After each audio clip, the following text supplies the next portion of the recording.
Ya, baik, selamat datang kembali di channel Tanya Soal, di mana di video kali ini kita akan lanjutkan lagi pembelajaran dan pembahasan soal-soal IPA Kimia. Kali ini kita akan bahas soal-soal mengenai hukum dasar kimia dan juga perhitungan kimia. Dan barangkali bagi kamu yang memerlukan referensi pembelajaran untuk pembahasan soal-soal sebelumnya, kamu bisa cek link yang sudah kita cantumkan di deskripsi untuk mempermudah kamu mencari video yang kamu perlukan. Dan di sini kita juga berterima kasih buat kamu yang sudah senantiasa mendukung channel ini dengan membagikan informasi channel ini, men-share channel ini kepada teman-teman lain yang barangkali juga mereka membutuhkan referensi pembelajaran. Dan kita mulai pembahasan soal kali ini. Padatan iodin yang bermassa 10 gram direaksikan dengan 10 gram gas hidrogen. Setelah bereaksi diperoleh 2,5 gram gas hidrogen iodida. Massa zat yang tidak bereaksi adalah.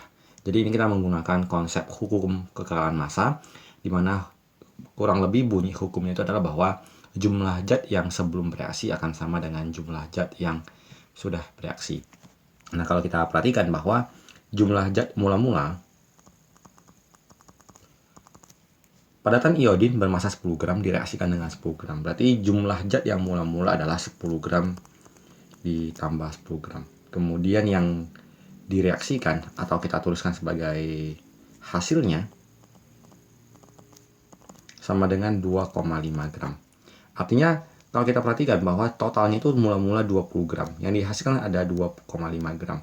Berarti ada sebagian zat yang tidak bereaksi. Jadi kita kurangkan. Maka kita tuliskan zat yang tidak bereaksi adalah selisih yang mula-mula dikurangkan dengan hasil. Berarti 10 tambah 10 kurang 2,5. Jadi jawabannya adalah yang di option C. Atau kalau mau dihitung berarti 20 dikurang 2,5 sama dengan 17,5 gram. Kita lanjut ke soal kedua. Sebelum kita lanjut ke soal kedua, kini kita juga mau berterima kasih ya buat kamu yang sudah mendukung channel ini dengan cara bergabung di membership. Dengan cara bergabung, kamu bisa mendapatkan akses konten-konten eksklusif yang hanya kita buat khusus untuk yang sudah join.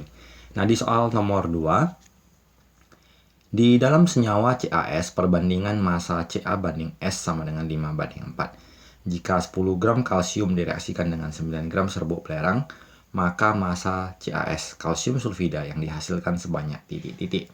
Kita tuliskan reaksinya adalah Ca ditambah S menghasilkan CaS dengan perbandingan Ca banding S 5 banding 4. 5 ditambah 4 adalah 9, berarti kita bisa asumsikan bahwa perbandingan zat yang dihasilkan sebanyak 9. Kemudian 10 gram kalsium di sini direaksikan dengan 9 gram serbuk belerang. Ini kita anggap sebagai mula-mula. Untuk mengetahui siapa zat yang bereaksi sampai habis dan siapa yang sisa, kita gunakan perbandingan antara massa dengan perbandingannya. Jadi 10 bagi 5 adalah 2. 9 bagi 4 adalah 2,25. Maka kita patokannya adalah zat yang hasil baginya paling kecil. Karena tadi si Ca memiliki nilai hasil bagi 2 yang paling kecil, maka kita tulis dia sebagai zat yang bereaksi keseluruhan sehingga tidak bersisa. Sehingga kalau kita sudah peroleh seperti ini, kita mau mencari CaS angkanya 9, kemudian Ca tadi patokannya adalah 5 koefisiennya, maka CaS yang dihasilkan adalah 9 per 5 dikali dikali 10. Jadi 9 kali 10 9 per 5 kali 10 hasilnya adalah sama dengan 18 gram. Jadi jawabannya adalah di option D. Kita lanjut ke soal berikutnya. Nomor 3. Gas belerang dioksida direaksikan dengan gas oksigen dengan persamaan reaksi sebagai berikut. SO2 tambah O2 menjadi SO3. Apabila volume diukur pada suhu dan tekanan yang sama, maka perbandingan volume gas SO2 banding O2 banding SO3 adalah titik-titik. Dalam keadaan semua zat dalam fase gas, perbandingan koefisien juga sekaligus menandakan perbandingan volume. Maka untuk itu kita harus mencari perbandingan koefisiennya untuk mengerjakan soal ini. Jadi kita akan cari koefisiennya dengan cara menyetarakan reaksinya. Reaksinya adalah SO2 ditambahkan dengan O2 dan menghasilkan SO3. Kalau kita perhatikan di ruas sebelah kiri sebelum panah, S-nya 1, di sebelah kanan juga S-nya 2. S-nya 1, berarti jumlah S-nya ada sama. Di sebelah kanan O-nya 3, di sebelah kiri O-nya udah 2 dan O-nya 2. Kita kali setengah di sini. Tujuannya adalah bahwa Oksigen di sebelah kiri ini jadi 2 ditambah 1 hasilnya sama dengan 3. Karena angka setengah ini kurang bagus ya, kita kali 2 semua. Menjadi 2 SO2 ditambah O2 menjadi 2 SO3. Setelah kita dapatkan perbandingan koefisiennya, kita perhatikan angka depannya ini 2. Yang ini kalau nggak ditulis, kita anggap sebagai 1. Dan ini angka 2. Dengan mendapatkan koefisiennya, maka perbandingan volume dari SO2 banding volume O2 banding volume SO3 kita tuliskan sebagai perbandingan dari angka koefisiennya. Berarti 2 banding 1 banding 2. Dan kalau kita perhatikan, maka jawaban yang memenuhi adalah di option D. Kita lanjutkan lagi di soal keempat.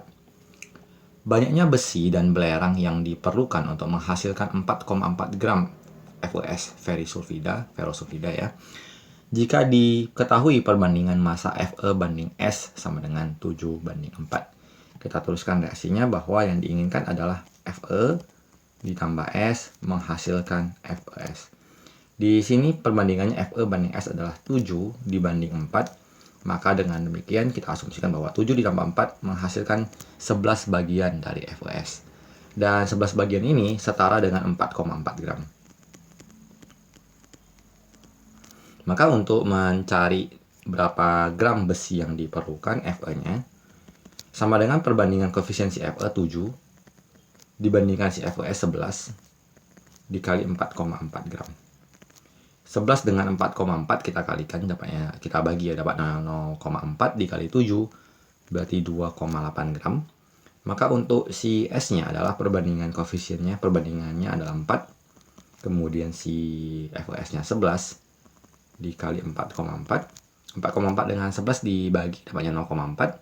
Dikali 4 dapatnya 1,6. Maka kita ketahui bahwa perbandingan massa Fe-nya adalah 2,8 dan 1,6. Dengan demikian jawaban yang memenuhi adalah di option C. Kita lanjut ke soal nomor 5. Unsur A dan B membentuk dua macam senyawa dengan komposisi sebagai berikut. Senyawa 1 massa A-nya 60%, massa B-nya 40%. Di senyawa kedua, massa A-nya 50%, massa B-nya 50%. Perbandingan massa A di dalam senyawa 1 dan 2 pada massa B yang tetap adalah. Kata kunci di soal ini adalah massa B yang tetap. Kalau kita perhatikan, massa B-nya ini masih dalam angka yang berbeda, 40% berbanding 50%. Caranya adalah dengan menggunakan kata kunci massa B yang tetap adalah kita menghendaki bagaimana caranya supaya angka persentase di B ini menjadi perbandingan yang sama. Jadi kalau kita perhatikan angka 40 dan 50 itu kita cari KPK-nya adalah 200. Sehingga untuk mencapai angka 200 maka 40 ini harus kita kali 5 dan angka 50 ini harus kita kali 4. Dengan demikian perbandingan massa A di senyawa 1 dan senyawa 2 karena dikali 5 berarti angka A-nya ini yang 60% juga kita kali 5 menjadi 300.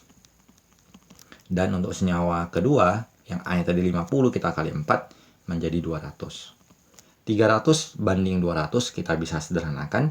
Kita bagi 100, kita peroleh perbandingannya adalah 3 banding 2. Dengan demikian jawabannya adalah yang di option E. Jadi demikian pembahasan di bagian pertama untuk video kali ini. Semoga apa yang kita tampilkan bisa kamu pahami, bisa kamu gunakan untuk pembelajaran kamu. Semoga bermanfaat. Sampai jumpa di video selanjutnya.